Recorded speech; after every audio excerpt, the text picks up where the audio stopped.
Hello, everybody, and welcome back to Weeknight Hero. As always, I'm your GM, Evan. Continuing in our campaign building series, this next part focuses on villain creation. So villains or antagonists play the most important role in a campaign and in adventure building because they exist to act as an obstacle for the goal of the protagonist. Antagonists should always stand in opposition or hamper a protagonist from achieving their goals. They always present a challenge to the hero and their stated goal.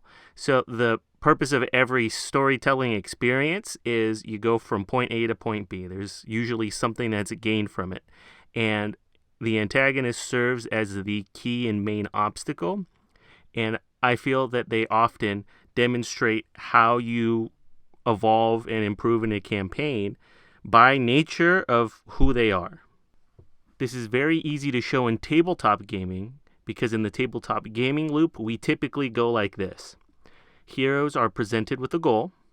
Villains set up obstacles or are the obstacle themselves. This creates the need to make rolls to overcome these obstacles.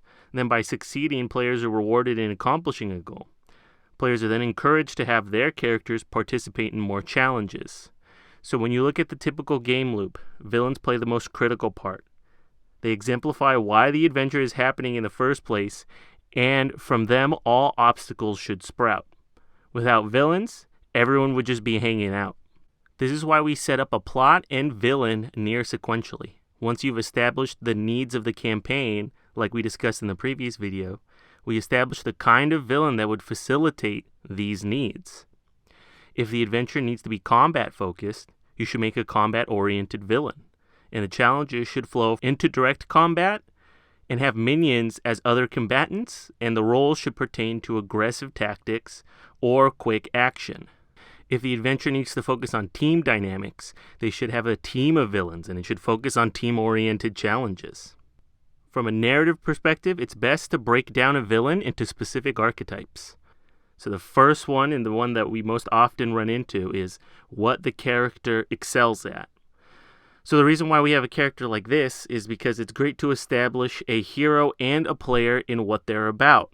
So this is very typical of one-shots or, beginning adventures where you may not be playing this campaign or adventure over and over again. So you're just creating a character that provides, honestly, wish fulfillment. So a character like this would be an ice villain against a fire hero, or a detective hero must find a criminal villain. So when we get into those aspects, they already inherently have an advantage. And by nature of them fulfilling the role of their player and getting into it, they are already succeeding and they are already demonstrating their value in our role-playing gaming loop. And so they feel rewarded in accomplishing a goal. And more often than not, characters like this are best used for low skill level and low engagement players because they feel encouraged and they feel rewarded by accomplishing the goal, not realizing, most of the time, that the character was set up from the get-go to have your weakness. It's exactly like a Pokemon game. If you go to the electric gym and you bring your ground types, despite the fact that everything was stacked in your favor anyways, you're going to succeed and still feel rewarded for completing the gym. The next archetype I want to talk about is what the character lacks. So this is great for those medium-level players or newer players who have participated in many adventures, because it's a great way to establish how a hero or player can continue to grow. So using a fire villain against an ice hero, or using a telepathic villain who is more skilled than your telepathic hero, present great roadblocks in determining, firstly, that what they were doing previously was not good enough. So you might make an obstacle that is far harder than previous obstacles in our gaming loop, right? And this creates the need to make rolls and overcome these obstacles by nature of what you did previously will not work. Your normal everyday stuff isn't going to work. And so players that succeed feel even more rewarded for accomplishing the goal because they feel the odds are stacked against them. And by finding new and creative ways to overcome these challenges, they continue to grow their skills. Lastly, I want to talk about the dark version or mentor to a character. So this is a great way to establish that heroes and players can learn about more aspects of their character, and in many ways, a game master can challenge the aspects of their character and encourage them to grow in a way that might be more beneficial. So this is very typical of the MCU. The MCU does this very often because it's done to show the roots of these characters, what they stand for, and what they do. But most importantly, it can also present ways to challenge their goals and motivations. And that's not something I see very often when it comes to campaign and adventure design. People sometimes don't want villains that challenge them, which is totally fine. But I've found once I get into adventure 40, adventure 50, there are some aspects that we may need to change. Or if there's a character who does need to move in a more positive direction, that might be the best idea. I did in our role-playing series. I often presented, if you have an aggressive character, you might have an equally aggressive villain hurt somebody that they care about. And you might be able to get this aggressive character who's typically used to always fighting and getting what they want, now have to rely on somebody else or protect somebody that is normally defenseless. This is great for invulnerable heroes, and it's one of those things that challenges the way that they play the game, in the same way that having a team leader with a bad student does.